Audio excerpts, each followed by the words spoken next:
What's up, everybody? It's Candace Cooper here, locked on ACC, and it's Trap Game Thursday. We're going to talk about the games of this week in week 4 of college football that may be a little closer than we would like. Will the ACC teams be able to pull it out?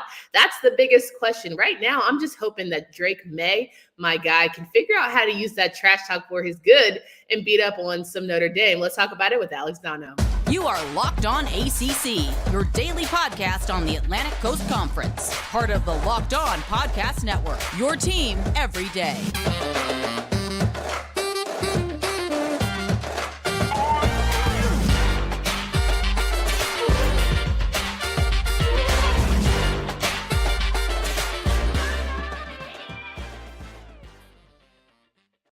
What's going on, everybody? Good evening and welcome to another edition of Locked On ACC, a podcast you can find anywhere you listen to podcasts. You can download, subscribe on YouTube as well. We appreciate any of the follows that we get. Today's episode is brought to you by BetOnline.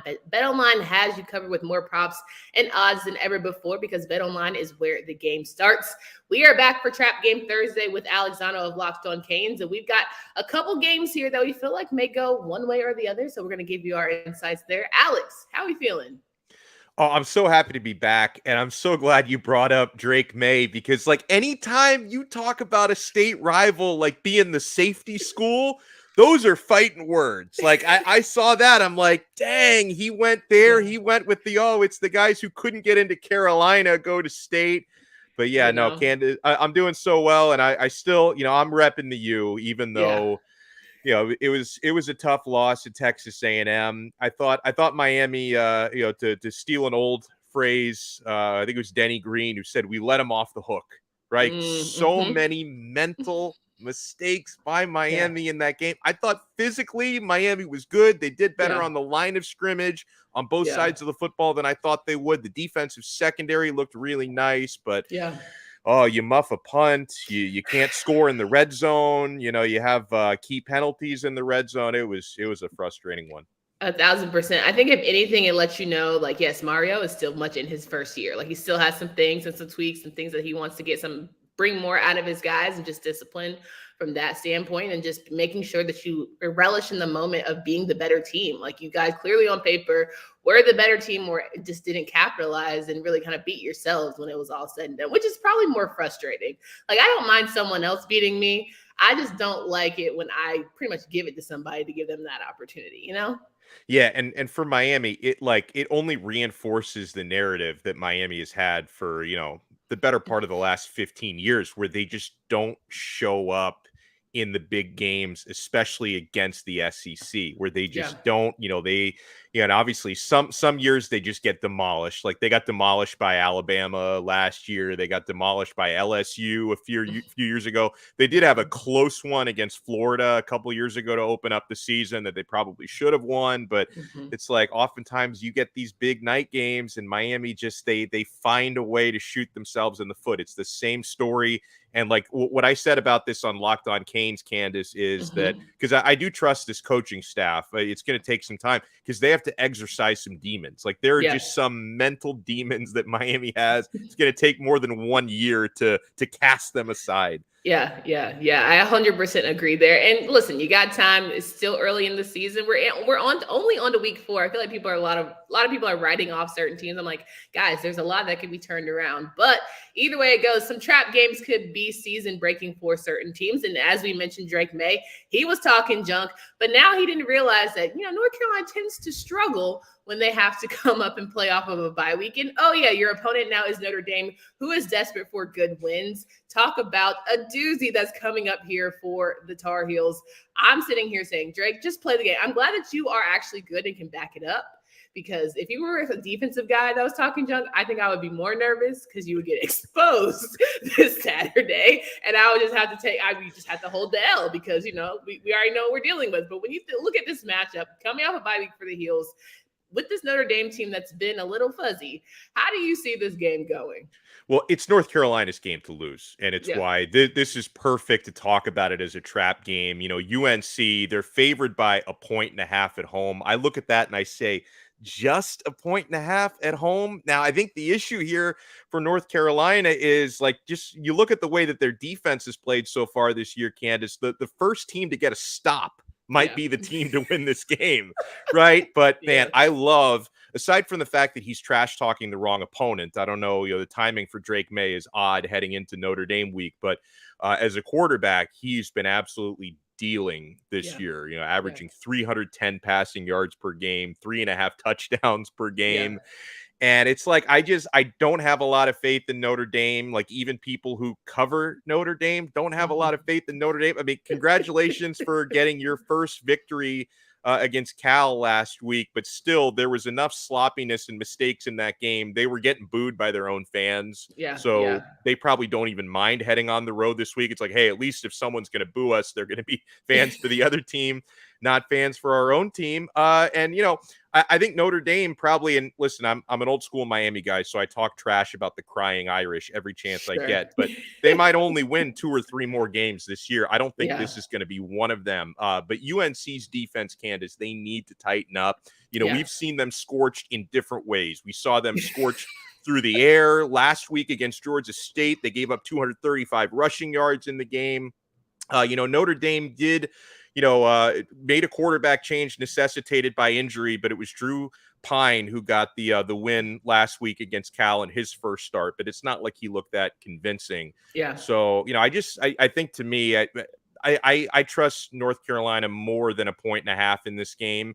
And it's interesting because, like, you can call it a trap game just because Notre Dame looks so bad. But then at the same time, can't you also say that Notre Dame, there's so much cachet with the name and with the program that it's like, it's one of those things, I don't think anybody's going to overlook them. So it's kind of a trap game, but it also kind of isn't, because, like, no matter how down Notre Dame will get, because even I remember that period when they were, like, kind of irrelevant for like 15 years, like early this decade. And still, anytime you played Notre Dame, teams would always get up for that game. So I'm hoping that's the case, because I don't want North Carolina to lose this game. I'd love to see North Carolina put on a show here, and I think they can. 100%. And I'm thinking about, like, what was it, 1 to 2 years ago, Ian Book ended up looking like a superstar against North Carolina's defense. And even had last season where they were running all over that run defense. It was just terrible. So I'm just hoping that they make it a game, make it competitive, and actually pull out the win, because Notre Dame has had Carolina's number, kind of similar to Florida State, and just, you can't, whether they're bad, it doesn't matter. Carolina just can't play better. So I'm just hoping that goes a little bit easier this go out. Now, not only do we have this, we have a team who is feeling themselves. They're currently undefeated. The Syracuse team's coming off a big win against Purdue, and now they have to face a Virginia team whose offense isn't really cutting it, despite the fact of the talent of Brennan Armstrong, who is arguably one of the best quarterbacks in the ACC. I'm very confused, but I also am cautious, because I think eventually a good quarterback starts to get it. And I think with Tony Elliott, you have someone who's probably pouring into him, giving him that boost of confidence. And just one of these games, it's going to click. And it could be this one against Syracuse, despite the fact that Syracuse's defense is pretty talented. Yeah, it's funny because you have some quarterbacks in the Coastal Division, which is the most drunk division in football, that just, they should be playing better than they are. I put Armstrong in the same category that I put Tyler Van Dyke, that, like, at some point they're going to get it. But I can't say enough nice things about Syracuse. I mean, they flew so far under my radar to start the year, and I know there's a lot of football left. I didn't imagine they'd start 3-0. I think Dino Babers is doing a great job. I guess you call it an upset, beating Purdue. I think there were small underdogs in that game. And they're favored in this one, Candace. They're favored by 9 points against Virginia. Like, that's the one thing that gives me some hesitation. And I can't wait to hear, the episode with Drizzy Drake coming up later, where you guys talk about, the betting for the weekend. Because it's like, for as much as I think Syracuse will probably edge out this game, I think 9 points is a little bit generous. 100%. I like the way Syracuse is taking care of the football. I mean, Garrett Schrader hasn't thrown an interception yet, 8 TDs to no INTs on the year. And then it's like, Virginia, like, they had a real problem against Old Dominion last week. Like, they had to rally to win that game on a late field goal. But then it's like Old Dominion also, they beat Virginia Tech. So they nearly ran the table, knocking off all the ACC teams from Virginia. So it's like, I cautiously am optimistic about Syracuse, because, like, for one thing, they take care of the football. Virginia doesn't. They had 3 big fumbles last week. So it's like, I just think this game may not be pretty. Like, this game could end up just being kind of ugly, and the team that takes care of the football better is going to come out on top, and that's probably going to be Syracuse here. So, I guess when you look at them being favored by almost double digits, I guess you would call that a trap game, and I think they're going to like narrowly escape that track. Yeah, that trap. listen, 100%. I wholeheartedly believe that Brennan Armstrong and team are going to figure it out. I mean, you don't have a Keaton Thompson on your team for nothing. I think that Nick Jackson and that defense have to just find a way to dig deep and maybe stop a Garrett Schrader who, Sean Tucker did not have the world's greatest game against Purdue. So maybe he's looking for that record. He has that 34 on his back for a reason. This could also be a breakout game for him as he continues his path and streak towards the Heisman. It's so many different narratives that you can run with, but I'm hoping that Syracuse keeps their story together because, again, like you said, we all picked Syracuse to pretty much be the last team here in the ACC. Like, it's not even a shock. We were not on the Syracuse bandwagon, but I'm happy to join. I think Garrett Schrader has been really impressive despite, we saw a little bit of vintage last week when I was like, listen, all I need to do is don't blow it for your team. You don't have to be great. Just do not blow it for the love of the Lord. So there is that. But we got a couple other trap games that we want to discuss here. But first, I want to remind you guys about Nugenix. Nugenix Total T contains man-boosting key ingredients like testosterone. There it is. It has been validated. 5 clinical studies shown to boost free testosterone levels in males. While every product professes quality, many other products use generic ingredients that are often far less clinically graded. With Nugenix Total T, you get the same clinical potency levels used in the trials, and Nugenix formulation is backed by 10 years of science and research. Right now, you can get a complimentary bottle of Nugenix Total T when you click college to 231. Text now to get a bottle of Nugenix Thermo, their most powerful fat incinerator ever, with key ingredients to help you get back to shape fast. Absolutely free. Again, texting college to 231-231. We're rocking and rolling here with Alex Donno of Locked On Canes. Clearly has a fan base. We got people saying what's up and all good. It's all about the U. We got, friends who love Alex because he is good at what he does and he has some great insights. Another trap game we want to discuss here is South Florida and Louisville. Louisville in desperate need of a win, in desperate need of some sort of pick-me-up. But I don't know if this South Florida team is going to be able to give them that with how well they are playing. When you look at this South Florida team, are you confident that Louisville can find a win? I can't be confident in Louisville. It's like, I don't know, how can I be? And then I thought they were going to get it done against Florida State last week. And credit to Florida State, by the way.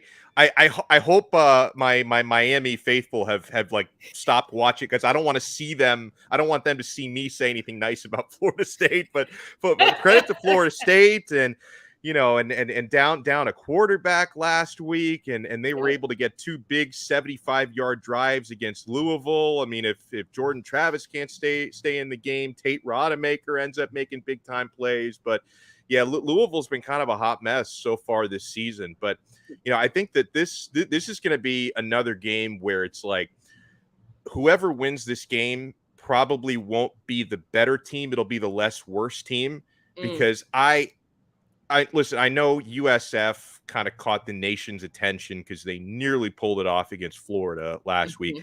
USF is still bad. Like, don't let it fool you. No, don't let it fool you. Like, they almost beat Florida last week because Anthony Richardson forgot that the forward pass has been legal for like 100 years now. It's like, I really thought Florida tried to beat themselves last week. I still don't take USF very seriously, but at the same time, like, this is such a perfect trap game because South Florida they've been playing better and Louisville has they've been all over the road. And I don't trust them to make defensive stops. So it's like, I don't know. We had a few, like Candace, we had a few games last week. Cause I think pretty much every one of the trap games we talked about last week, the teams avoided the traps by like 2 or 3 points. Like, they were just that close. I think this is going to be another one of those where I think Louisville is going to pull it off, and they're at home, right? I think that's going to be, they are at home. So I think that's probably going to be a little bit of an edge for them.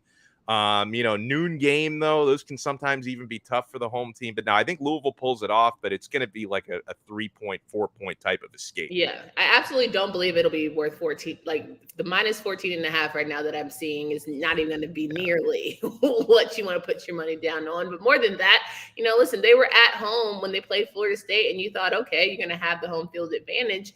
And that didn't quite work out for you. Now you have like a lesser Florida State light in USF maybe. So maybe they can figure out how to, do the same scheme. Well, yeah, because if you mix up the letters in USF, eventually you come up with FSU. So it's in there.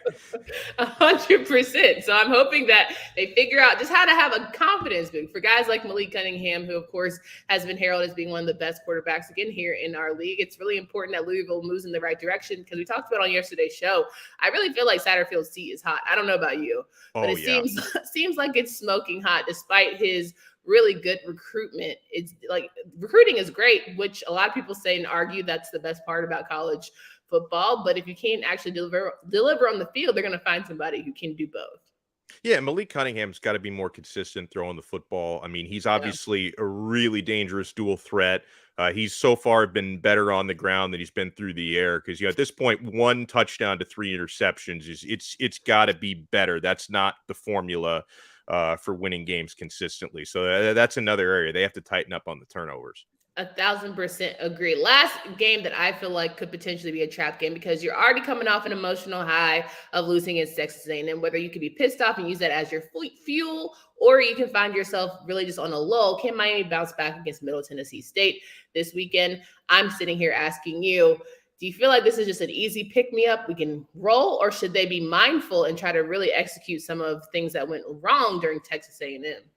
Yeah, it's a tough call because in years past, when you lose a tough game like what Miami just lost, the team often wasn't mentally strong enough to have that big bounce back. Instead of the bounce back, they had the hangover. So I think in this game, we're really going to learn a lot about whether, a coaching staff that looks a lot better on paper than what Miami had for the last number of years, whether they can really get these guys focused on the work and focused on putting last week behind them and going out and hopefully having a fast start, Candace, because the problem that Miami's had in all 3 of the games that they played so far, one of the problems they've had is that, on both sides of the football, they've started really, really slow. Like you saw it last week against Texas A&M. Miami's defense bent heavily. They didn't break, but they bent heavily on Texas A&M's first possession. Everything looked soft, coverage, pass rush. And then after that first drive, they tighten up. And I thought the defense played a spectacular game, even when they played Southern Miss the week prior, which ended up being, on paper a big win because they won 30-7. But it was, like 10-7 at halftime. Like it was, it was a close game to start and the defense was sloppy. So Miami's not started well.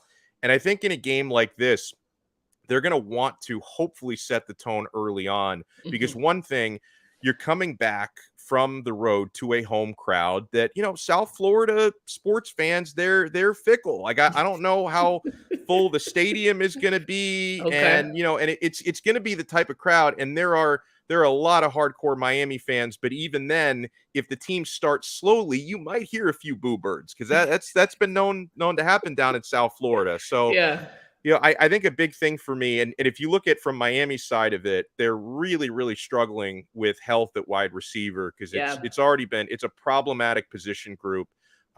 Xavier Restrepo was their best receiver. He's out for several weeks. Jacoby George now, who probably their second best receiver, he's now out for several weeks with a broken thumb. So somebody's got to step up. I think for Miami, like Tyler Van Dyke, I think I've watched that game so many times now, the Texas A&M game. Every time I watch it, I feel a little bit better about Tyler because I see, all the routes that aren't being run properly and all the drops, but still he missed a lot of throws. He's got to be better. I feel really good about Miami's offensive line. I feel good about the entire defense right now, but with some of the problems Miami has at wide receiver, scoring may not be as easy as some people think in this game. And then, I think Miami, also the offensive line has got to be prepared because they have a pretty aggressive defense, Middle Tennessee. I've started to study them a little bit midweek, and, they disguise their coverages and their blitzes really well. It's pretty similar to Southern Miss, who gave Miami some problems. So it could be an easy game if Miami comes out fast from the start. But if Miami is sluggish, I think this game could be frustrating. And as someone who has, spoken up about the wide receiver issues back in the beginning of the season, I remember listening to you and talking about how that was pretty bleak. And at the end of the day, who is Tyler going to throw to? He can be a good quarterback all day long, but if no one catches it, doesn't matter. Has that given you cause for concern, especially as you look at the current standings of the Coastal? And they're not sitting at the top right now. They're in the middle of the pack, which is surprising considering it's the Coastal, considering they're ranked with Pitt, and they're both of them. We have Virginia Tech, we have Duke, we have North Carolina sitting ahead of them. Yeah, it is frustrating because I also see some growing pains with Tyler in a new offense because he was so comfortable in the up-tempo spread last year. This is a pro style offense, so it's really completely different for him. And there's not nearly as much movement and motion as there was last year. So I think that's kind of given these receivers more trouble just getting open and confusing defenses. So I think maybe they can try to incorporate some of the stuff that worked last year, even though it's a different coordinator, a different coaching staff. I also think they need to get the tight ends more involved because Miami's tight end room looks a lot better than the receiver room right now. Will Mallory had a nice game last week. Elijah Arroyo is another tight end that I don't think gets used enough. He had, I think, the biggest catch, at least in terms of yardage, a 29-yarder last week. And then Miami also has a true freshman tight end who I think they can probably line up wide. Jaleel Skinner, who is, he's 6'5", but he's still a little bit like underweight for tight end. So, and he played a lot of receiver in high school. So I think, because I'm looking at trying to get the best 11 guys on the field. Yeah. And at this point, with the way the receiver room has just looked so inconsistent, I think it might be worth a shot giving a guy like Skinner a chance to cross-train a little bit and just get him on the field, line him up in the slot, line him up wide and give him an opportunity because he's got that height where he can probably fight for some contested balls. But I think they just need to be more creative because when you are, when you're down two of your best receivers and then the other guys haven't played consistently well, I think you need to just really find a way to get more people touches and more people involved. 1,000%. And as I mentioned at the top of the show, today's episode is brought to you by BetOnline. BetOnline is your number one source for all of your pro and college football betting needs. So if you're looking to get into this action for the trap game Thursday, you feel like there's some games that you want to go ahead and bet on because you're feeling like it could be risky for the opposite team, I strongly encourage you to hit up betonline.net. It has all the sports wagering information, including live betting, esports, and scores. But not only does it have football, it has MLB, MMA, boxing, and golf. Head to the website on your desktop today or your mobile device to learn more about the trends in action. BetOnline is where the game starts. So we're wrapping up things here with Alex Donno of Locked On Canes. You can find him every single day talking about the Miami Hurricanes. And of course, he mentioned a lot of what's coming up between Miami and Middle Tennessee as you get towards the end of the week. But are there any other trap games or games that we should just be weary of as we head into week 4 that you saw?